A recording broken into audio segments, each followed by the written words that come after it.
শুধু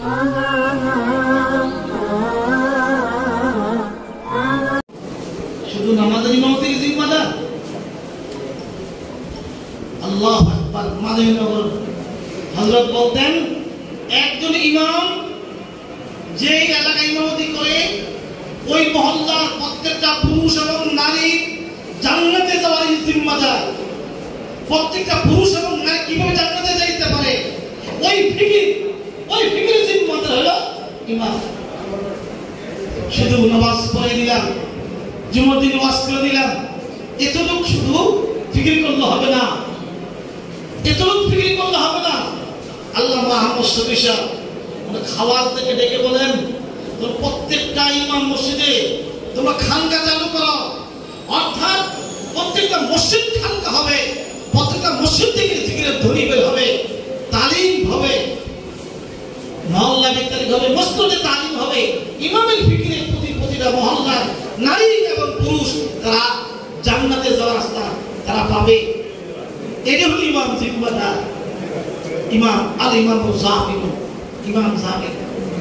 অতএব আমি অল্প কথার ভিতরে অনেক কিছু বলার আমি চেষ্টা করেছি যে ইমাম জামিদ শুধু ইমামতি করলাম এতটুকু নয়।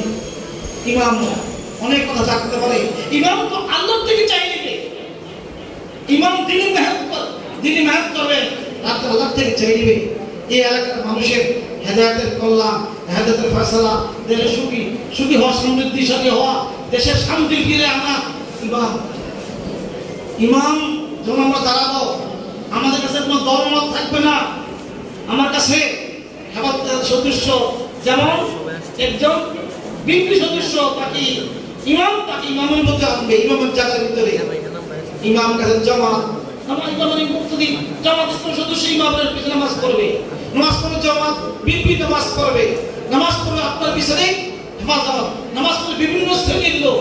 আপনি ইমাম সভা, আপনি সভা আবার কারো না, আপনি আবার সভা আবার কারো না।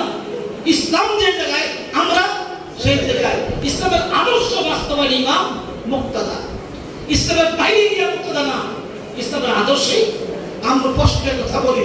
ইমাম তো সবার, আমি আপনাদের সবার, আমার কাছে কোনো ভেদাভেদ নাই।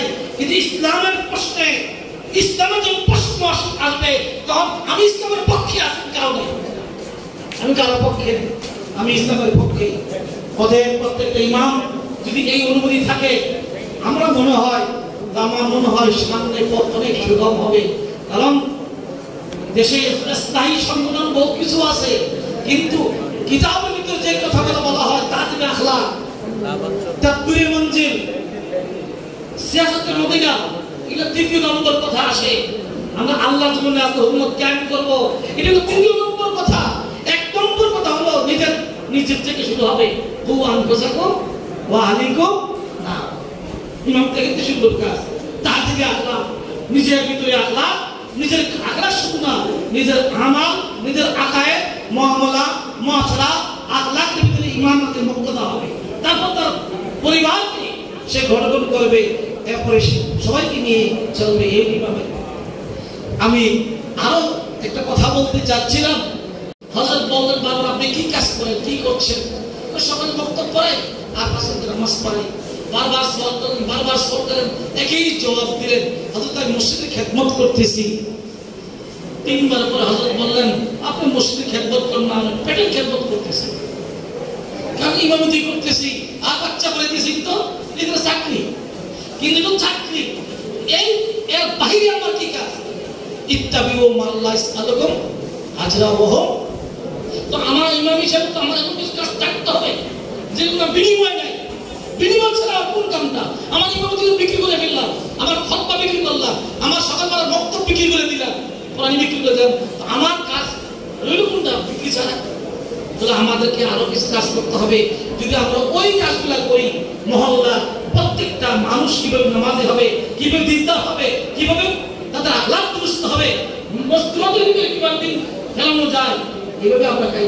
যুবক তবকার ভিতরে কি কাজ করা যায়, রাজনৈতিক নেতাদের কাছে কি কথা বলা যায়, সবাইকে একরকম কথা বললে হবে না।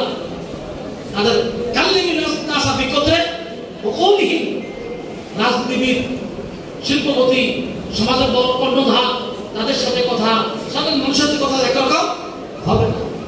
আমরা কথা বলতে চাই, হেফাজত করেছি, করতেছি।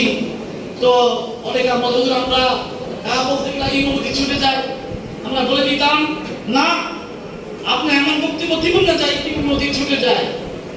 আপনি ইমামতি ঠিক রাখতে হবে, কৌশল অবলম্বন করবেন, হামবান না করে খাসবান করবেন, খুশি কাজ করবেন। আছে কি নাই? এর অর্থ এটা দেয় যে আমি ডাইরেক্ট একটা কথা বলি আর সামনে বলতে ইমামতি চলে গেল, এরকম না। বরং আমরা চাই, আগে যে বলছি এটা চাই যে আপনি মন্দির যখন বসবেন তখন আমার কথা থাকবে, সবাইকে নিয়ে কথা থাকবে, কিন্তু আপনার একটা আদিষ্ঠানের আদর্শ থাকবে। হ্যাঁ, বহু উত্তরপূর্বে আমাদের ইমামতি নিরাপদ ছিল না, খতিব খাতবা সেই কথা ইতস্ত করে বলতে হইতো। ইমামদের ইমামতি নিরাপদ ছিল না, ভয় কম্পিত ছিল, কি বলবে না বলবে, কি হয় না হয়। অনেক ইমামকে গ্রেফতার করা হয়েছে প্রতিদিন। সেই যুগ আমাদের এলাকা পার করেছে। ইমামের ইমামতি, মুদারিসি, খুতবা, বক্তৃতা, ওয়াজ মাহফিল সীমাবদ্ধ ছিল। থানার মধ্যে যারা ওয়াজ মাহফিল হতো না, ওইরকম একটা পরিবেশ থেকে আল্লাহ আমাদেরকে মুক্তি দান করেছেন। আল্লাহ দরবারে শুকরিয়া আদায় করছি। তবে এরকম মনোভাবের